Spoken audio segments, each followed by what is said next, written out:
Hello everyone, this is Payal Bacha. Welcome to Pharma Desert. In this video, we will discuss about microbial spoilage of pharmaceutical products part 2. So let's get started. These are the list of contents we will discuss in this video. First one is assessment of microbial contamination and spoilage. What is sterility testing? Assessment of viable microorganisms in non-sterile products. And last one is preservation of pharmaceutical products. First one, assessment of microbial contamination and spoilage. First is physical and chemical changes. So it is the changes of different pharmaceutical formulation which indicates microbial contamination as well as they indicates microbial spoilage. So if any changes of different pharmaceutical formulation, they indicate microbial contamination and spoilage. So if you are changing viscosity, pH, emulsion stability and loss of surface activity of the formulation, they directly indicates microbial spoilage. While measurement of oxygen consumption of the product, they can indicate degree of oxidative attack and microbial growth. So if you are changing pharmaceutical products viscosity, pH, emulsion stability or loss of surface activity of formulation, they directly indicate microbial spoilage. While measurement of oxygen consumption of product, they also indicate degree of oxidative attack as well as microbial growth. Second one is sterility testing. So testing which confirms that products are free from presence of viable microorganism. So how testing that confirms? So confirms that products are free from viable microorganism or not. So claims to be sterile or free from viable organisms. So test that is conducted by competent and experienced person in an adequately clean room with laminar flow cabinet facilities. So this sterility test that is conducted by experienced person in adequately clean room. So sterility test performed by skilled person and that is performed in clean room and room that is contained with room that are made up of laminar airflow cabinet facilities. So all injectables and ophthalmic preparations that are sterile, hence these preparations are tested by sterility test. So all the injections and ophthalmic preparation all are sterile. So this preparation that is tested by sterility test. Next one is assessment of viable microorganisms in non-sterile products. So how it is occur? Non-sterile products that are tested for viable organisms for the detection of pathogen as well as total viable counts. So non-sterile product, it should be tested to detect pathogen and presence of viable counts. So in the microbiological terms, pharmaceutical products that can be divided into two groups. They are sterile products and second one is non-sterile product. So in non-sterile drugs that must satisfy the appropriate microbiological purity criteria which are included in pharmacopoeial monograph and pharmacopoeial studies that are prepared specifically with a view to ensuring that the medicinal product that is therapeutically effective and safe for the patient. So if you are using non-sterile drug, so this non-sterile drug that must satisfy the appropriate microbiological purity criteria and they are included in pharmacopoeial monograph. While pharmacopoeial studies which are prepared specifically with a view to ensure that a medicinal product that is therapeutically effective as well as it is safe for the patients. Next one is estimation of pyrogen. So a pyrogen substance typically that is produced by a bacteria and which produce fever when introduced or released into the systemic circulation. So pyrogen that is a one type of substance. So that is typically produced by bacterium species, and that is produced this pyrogen that produce the fever when it is introduced into the systemic circulation. So the lipopolysaccharide and lipoproteins, they comprise a major part of cell wall or gram-negative bacteria, and that are called as endotoxin species, which are the most commonly called pyrogen. So what is pyrogen? Lipopolysaccharide and lipoprotein both are the major portion of the cell wall, and gram-negative bacteria that are the endotoxin. So that are called as pyrogen. To test the pyrogen presence, two tests are used. So for pyrogen detection, two tests are performed. RP, that means rabbit pyrogen test. Next one is LAL test, that means Limulus amoebocyte lysate test. Next one is preservation of pharmaceutical product. For preservation, introduction. Preservatives are the chemical substance that are used to improve or amplify the shelf life of drugs by decreasing or lowering the oxidation of active ingredients or excipients and by reducing microbial production. So in introduction, preservatives that are the chemical substance and that are particularly used for improve or amplify shelf life of drug substance. So by decreasing or lowering the oxidation of API or excipient and by reducing microbial production. So prevent the growth of unwanted organism in pharmaceutical products. First one, ideal properties of preservative. So preservative's property, what is the ideal preservative? It should be able to kill all the microbes, contaminants rapidly, as well as it is a tasteless as well as odorless. It is not to be irritant, non-toxic to the patient, as well as physically and chemically stable, effective at a lower concentration throughout the life of medicine, and it should be selective in reacting with contaminants and not the ingredients of medicine. And last one, preservatives are cost effective. A single preservative that is not suitable for preservation of all pharmaceutical formulation. So some preservative are ineffective with some microbe strains and should be combined with others to be effective. So single preservative that is not suitable or that is not useful for preservation purpose. So some preservative that are also ineffective with some microbe strain. So that is given in form of combined way, so that is effective.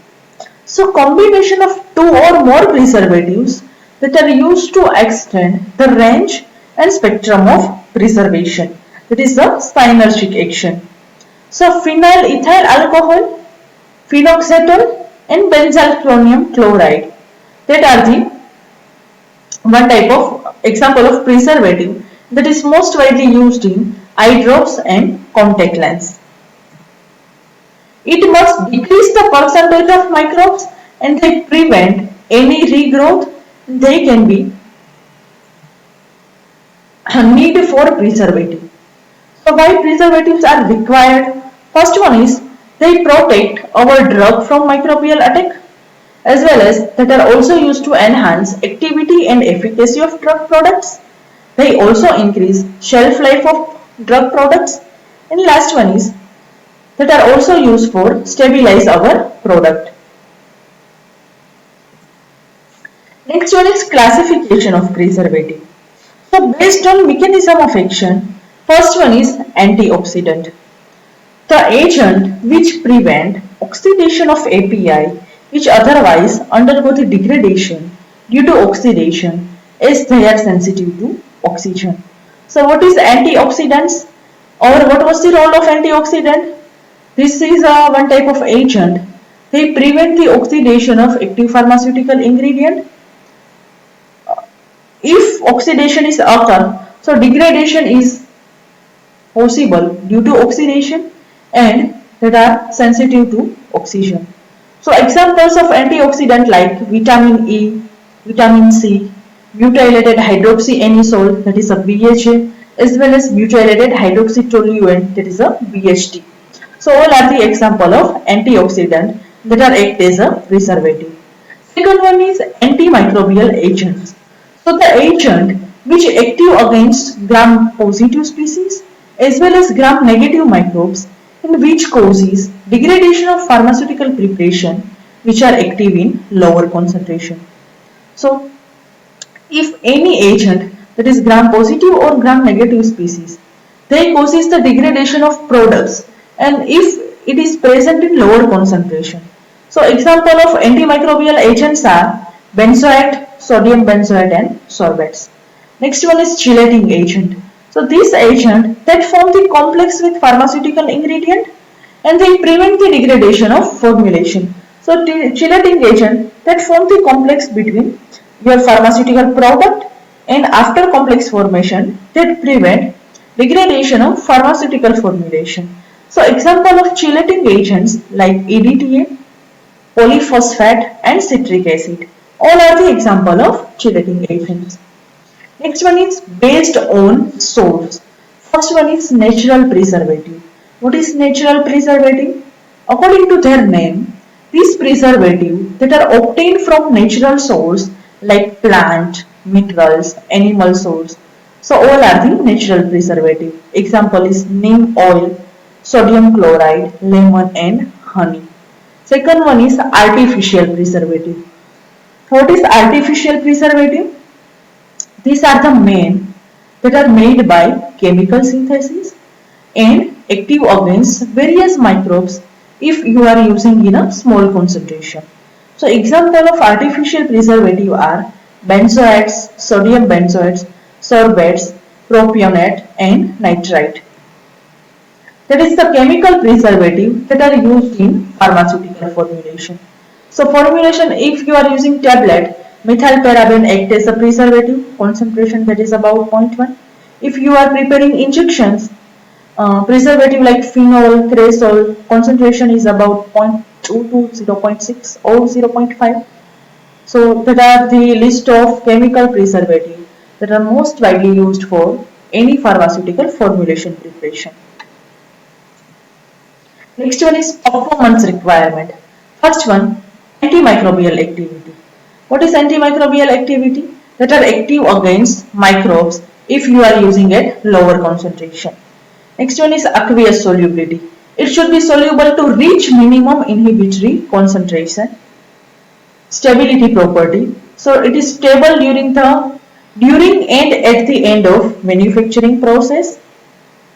Partitioning behavior. So that is remain in continuous phase in multi-phase product. Last one is organoleptic property. So odor and acceptable taste during administration of the product. Factor, they affect preservative efficacy. First one is interaction with formulation. Next one is properties of preparation or preservation. Effect of container, types of organism and effect of pH. First one, interaction with formulation. If hydrocolloid like methylcellulose, alginates, tragacanth, all can interact with preservative and diminish their activity. So if any hydrocolloid, methylcellulose, alginates or tragacanth, if that are interact with preservative, so they diminish or reduce the microbiological activity. They reduce the preservative actions. So many emulsions that are used in pharmaceutical preparation to produce the elegant application. So interaction that may occur between preservative and emulsified oil phase and with emulsion molecule. So nature of oil water ratio, type of concentration of emulsion, affect the concentration of preservative they needed to protect the system.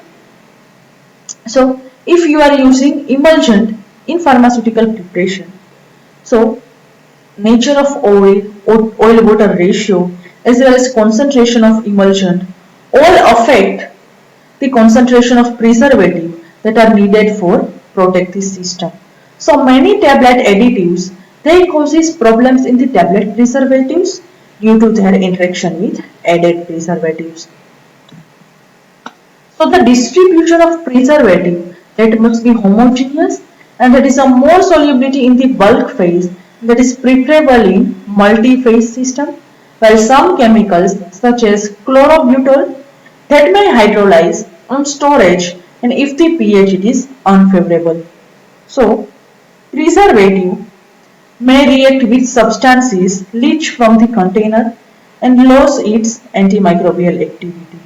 So distribution of preservative that is homogeneous in nature and it is more solubility in bulk phase if it is preferred in multi-phase system also. So some chemicals like chlorobutol that may hydrolyze on storage if pH that is unfavorable. Next one is preservatives that may react with substance it is leached from container and it's also lose its antimicrobial activity. Next one is effect of container. So formulations that are packed in glass container that can be expected to retain their preservative content if closure is airtight and preservatives may penetrate throughout the plastic container and interacts with it. So what is the effect of container and how it is affected to preservative activity? Formulation, if it is packed in glass container, that can be expected to retain their preservative content if closure is airtight, as well as preservative that may penetrate through the plastic container and it is also interact with it. So rubber, they interact or they react with many preservative, but still it is used as a closure. So container or closures that may cause contamination of pathogens and screw cap containers and cork that are common source of mold spore. Next one is type of microorganism. So plant product that may contain pathogenic microorganism from the soil. Example is Clostridium species, Bacillus anthracis. All are the species that may contain pathogenic microorganism from the soils. This soil microorganism that can cause spoilage of pharmaceutical product. So soil microorganism which causes spoilage of products and many products it is prepared from animal source that may contain pathogen like Salmonella typhi and spore of like Tetanus species and gas gangrene that have been isolated from gelatin. Effect of pH. Adjustment of pH of solution that may affect chemical stability and activity of preservative. So majority of preservative that are less dependent upon pH and although cationic active quaternary ammonia compound are more active at high pH value. So effect of pH is adjustment of pH of solution that may directly affect chemical stability as well as that affect activity of preservative.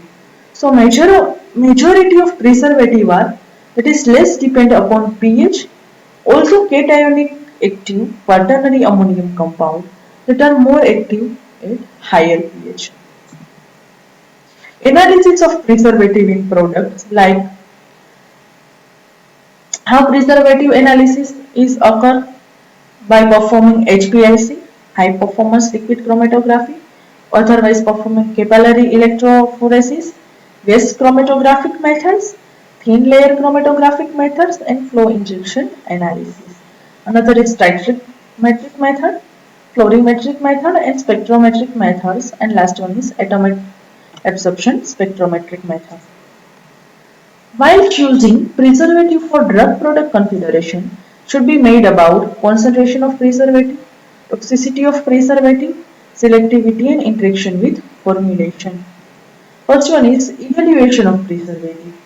First step, preservative efficacy test that are also called as antimicrobial effectiveness testing. So a number of factors they determine the efficacy of preservative including the active component of product and the formulation in which it is incorporated or the container or packaging in which the product is enclosed. So the number of factors they determine effect of preservative, including active component of product as well as formulations in which it is incorporated, or the container or packaging in which product that is enclosed. So why that is required? Antimicrobial preservative that are added to the pharmaceuticals, medicinal device and personal care product as well as cosmetic and food product, they directly inhibit growth of organisms, and that is introduced during manufacturing process or that is introduced during use of products with multi-dose containers. So they guarantee that no inappropriate organism are able to sustain themselves within the product or its packaging.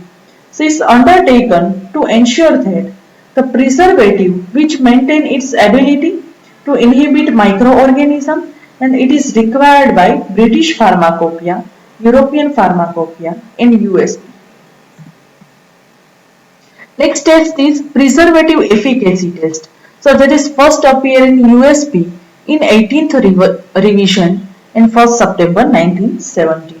So that is applied to the formulated medicine in its final container for determination of whether it is adequately protected from microbial spoilage or not.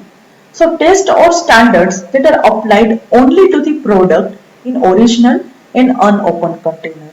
So this test is done to determine the efficacy of preservative against the microorganism species, and which involve challenging a product with a defined number of colony forming units of a variety of test organism.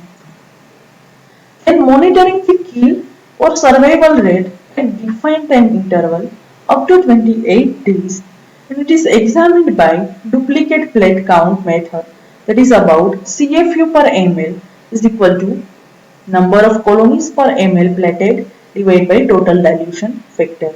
So growth of organism, that is measured by plate count method CFU per ml, and multi-dosage form like parenteral, otics, nasal, oral, topical or ophthalmic products that are made with aqueous base or a vehicles. Steps that are involved. So preservative efficacy steps that is done in following steps. Preservative efficacy test that is done with following steps. First step is product category. Second one is which type of test organism you are used. A media culture preparation, preparation of inoculum, procedure and interpretation. So first one is that is the product category. Product is oral product, antacids, topical product, injection, parenteral product. Which type of test organism? So choice of test organism like preservative should be active against as a wide as range of microorganism as possible. Hence the choice should be of both gram positive and gram negative species, yeast and mold in IP test. So test organism like if you are choosing gram positive species, gram negative, yeast or mold for performing test. Test organism that are recommended by all of the standard pharmacopoeias included test organisms like Staphylococcus aureus ATCC 6538, Pseudomonas aeruginosa ATCC 9027 and etc. So in second one, various species are present in different test tubes. Media culture. Soybean casein digest agar medium and Seboran dextrose medium that are used as a culture media. That is the marketed formulation of soybean casein digest medium, and that is the second one is formula of or composition of soybean casein digest medium. Preparation of inoculum. First one is preparatory to the test. Inoculate the medium from a recently stock culture of each of specified microorganism. So first of all, from stock solution, take a 1 ml solution for inoculation purpose, and E. coli species, that is number is ATCC 4352, Pseudomonas aeruginosa ATCC 9027, and Staphylococcus species that are inoculated in Seboran dextrose agar medium, and these three species that are incubated at 32 degrees centigrade temperature for 3 to 5 days time period. If you are using Candida albinicus, ATCC, that is about 1231, and Aspergillus species, that is about 1604, that are inoculated in soybean cages digest medium and incubated at 22.5 degrees centigrade for 3 to 5 days time period for Candida albinica. And if you are using Aspergillus species, so 3 to 7 days, that is enough for incubation. After this incubation period, microbial culture, that is harvested by washing with sterile saline, and it is used to obtain microbial count of about 108 CFU per ml, and that is collected in a sterile container, and it is treated this as a stock solution of test solution. That is the various organisms with its double C number, suitable medium is present, incubation temperature, suitable incubation time, as well as microbial recovery for incubation time. Maintain aseptic condition throughout the process and use hand gloves and rinse with 70% isopropyl alcohol for maintained sterility. So by performing or during incubation or inoculation, maintain aseptic condition throughout the process or by during sterility testing performance, use the hand gloves and it is rinsed with 70% isopropyl alcohol. Use 5 product container if volume per container is sufficient, and reconstitute or restore the product container if it is in a dry powder form as per instructed on the labels. So standardize the volume of inoculum to be between 0.5 to 1% of volume of product, and concentration is between 1 into 105 and 1 into 106 CFU per ml of product. So add the inoculum into the product container using sterile syringe or pipette, and inoculum, so inoculum that is added with the help of sterile syringe or pipette into the container, and determine the initial count of inoculated container with the help of plate count method, and incubate the inoculated container, that is about 22.5 degrees centigrade temperature. So that is about room temperature. The container sampling interval, which includes category 1 product that are sampled at 7, 14 and 28 days, while category 2 and 4 products that are sampled at 14 and 28 days. So withdraw sample from container at the interval of 7, 14 and 28 days, which is depending on product categories as well as which determine the number of CFU of viable microbes per ml, which are present at each of these sample container by plate count method. So utilizing media with suitable inactivator, that is a neutralizer in the diluent, such as sterile normal saline, that is about 0.9% weight by volume, with polysorbate 80, that is about 0.05% weight by volume, 0.05% soya lecithin, or with peptone 0.1% weight by volume, 0.05% soya lecithin or sterile normal saline, 0.9% weight by volume, with 0.05% polysorbate 80. So utilize media with suitable neutralizing agent. If any query or doubts related to topic, please write your questions in comment box. Thank you.